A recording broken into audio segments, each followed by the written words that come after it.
to be with you on this Tuesday edition of Ed Schultz News and Commentary. As I mentioned to you yesterday, I've been gone for a few days. We went down south and bask in the sun a little bit. And when you're away for a few days, even though you pick up some news clips and whatnot, by the way, Mexican television is the worst, but whatever. After you're away from it for a few days and you come back and digest it 24/7, you see the forest and the trees. And looking at the Republicans, it really is a situation where they have got to be so horribly frustrated with their field. Now, Trump is out there doing what he's doing because he talks like you and me. He gives an unvarnished opinion. There's a real appeal to that.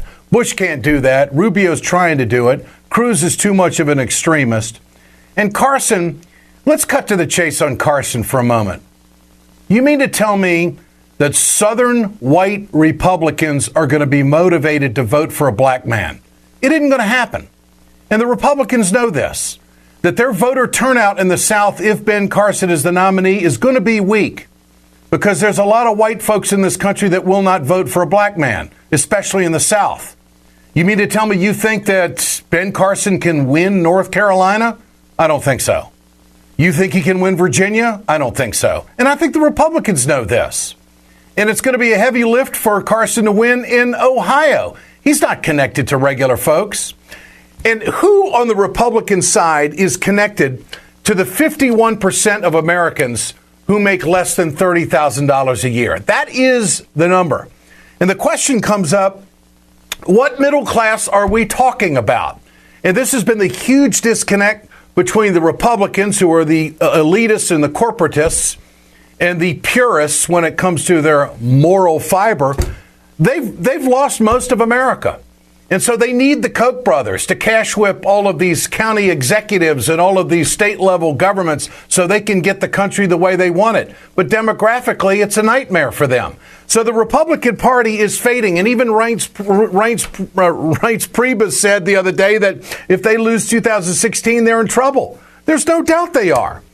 But looking at it as a field right now, Bush is running a campaign like it's 1990. He's so yesteryear. He just can't generate any enthusiasm. And you could just tell by looking at him that he just can't believe this shit's going on. Cruz is an extremist. And then there's Rubio. Yesterday I was listening to Rubio on the POTUS channel on Sirius. And he was talking about how he wants to be the vocational president. That he wants to get money to those folks in this country who go to a vocational school and come out with a trade. The guy has no compass whatsoever about what he wants to do economically. And that's backed up by the fact that Rubio's never had to meet payroll. Rubio can't even run his own personal finances. He's probably a good family man, good father, whatever. He misses votes in the Senate. And Donald Trump is the guy that has come out and pointed out, this is the way the guy was down in Florida. And I know Florida better than any of these guys. So I don't see Bush making a move. I don't see Rubio making a move. I don't see Carson getting the full-throated endorsement of the Republican Party. It's Trump. And the amazing thing about Trump is he doesn't have a spokesperson. He does all his own media. There's a freshness to that people enjoy. But let's back up to where we are in the Republican field for just a moment. President Obama hit on something. He was in New York last night, and he was at a fundraiser of some 1,300 people, and he took a stab at the CNBC moderators and how the Republicans are all twisted up about the fact that they don't like the moderators. Listen to this. Every one of these candidates say, Obama's weak. Putin's kicking sand in his face. When I talk to Putin, he's going to straighten out. Just looking at him, he's going to be. And then it turns out they can't handle a bunch of CNBC moderators. I have struggled with President Obama as of late because of the Trans-Pacific Partnership. That may be the best line and the most profound thing he has said in a long time. That's where the Republicans are. They're whiners. They have no plan. And again, Trump comes out and he wants to negotiate his own deal with the networks for when it comes to a debate. He's just ahead of the crowd. He has an unbelievable media moxie, a feel for where the folks are, what the situation is. And I would venture to say that that is a quality that a president needs. So whereas many Americans may be in astonishment that they didn't see this Trump thing coming, guess what? It's still here. And he won't back off. First, he's going after Bush for a few weeks. Now he's got Rubio in his sights. Listen to this. Jeb, I think he's highly overrated. I think he's an overrated person. I don't think he's going to make it. I noticed that the press, in fact, I was watching this morning one of the shows, and they were talking about Marco Rubio. I mean, he's nowhere in the polls. I don't think he's going to make it. You've been critical on immigration, but are there other issues? Well, no, he's very critical. I'm very critical. Yeah. He was a member of the Gang of Eight, which basically wanted to have everybody come in and take over our country. All of a sudden, he went down in the polls, and he immediately changed and got out. He is totally driven by what the public thinks. Marco doesn't show up to votes. He doesn't do things that you're supposed to do. He got elected senator. And, the same thing happened to him in the Florida Senate, if you look. And I know a lot about Florida. I'm there. You saw the poll that came out today where I'm beating him and Bush by a lot and Carson by a lot in Florida. I know Florida better than they know Florida. Now, isn't it interesting that it took a Donald Trump to point out the record of laziness that Rubio had when he was in government in Florida? Why didn't Bush do that? Bush didn't go far enough. Bush just sticks his toe in the lake. He doesn't really jump in. But there again, there's Trump getting after it.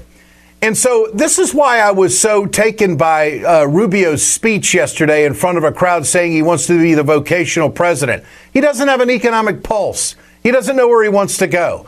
Most of the folks that end up coming out of Votex in this country, they end up in trades, right? And they need representation. And the way they advance is through collective bargaining. The way they advance is by joining a union. This, of course, is what Rubio hates. He's one of the biggest union haters out there.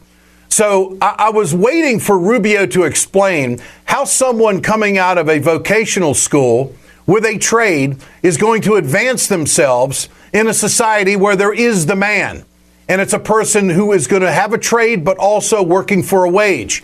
Unions in this country raise the level of pay, raise the level of benefits, and give a voice to people in the working place who are able to do a lot of different things. And quite often the same thing, which is a trade.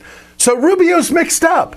He sees this number of 51% of Americans are under 30%. He's trying to come up with a way to enamor voters that, hey, he's really on our side. He's not. And of all the Republican candidates, the guy who is more receptive to wage earners because he has signed checks and created jobs is Trump. Whether you like it or not, Trump has created more jobs than any of these people. He's written more paychecks than any of these people. And he keeps hammering home that he's negotiated more deals. I bet that there is every Republican presidential candidate on that on that stage that would love to have the business experience of Donald Trump. They're all envious of Trump. They're all trying to come up with new and innovative ways to present themselves to make people think that they really are deal cutters as well. But they're not. And a guy who is simply not a deal cutter is Marco Rubio. And Rubio, all of a sudden, in his mid-40s, is trying to explain to the American people that, well, he knows more about foreign policy than anybody. Give me a freaking break. He goes on to tell it like it is. Trump does about Rubio. I think he's a highly overrated person. I've called him a lightweight. I think he's a lightweight. He says how handsome he is, how good. I don't know. I think I'm better looking than he is. Am I better looking than him? So no, but they're talking about he's so handsome. He's so wonderful. Another thing I didn't like about him, and I don't like about him, he should have been more loyal to Bush.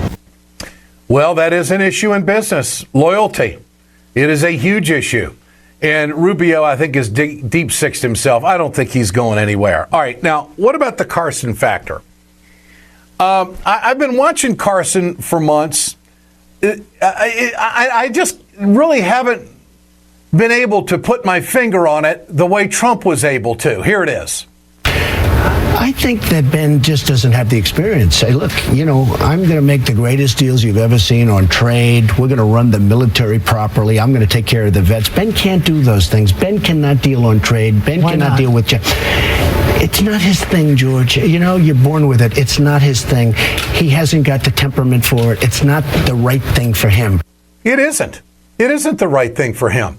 And every time I look at Ben Carson now, I'm going to be thinking about that soundbite. It's just not the right thing for him. He's just not the fit. He is not the fit. He doesn't have the experience. He doesn't have the insight. He just doesn't have what it takes to be president. It's so simple. I couldn't see the forest because of the trees on Carson. Not to mention he's been saying some crazy shit.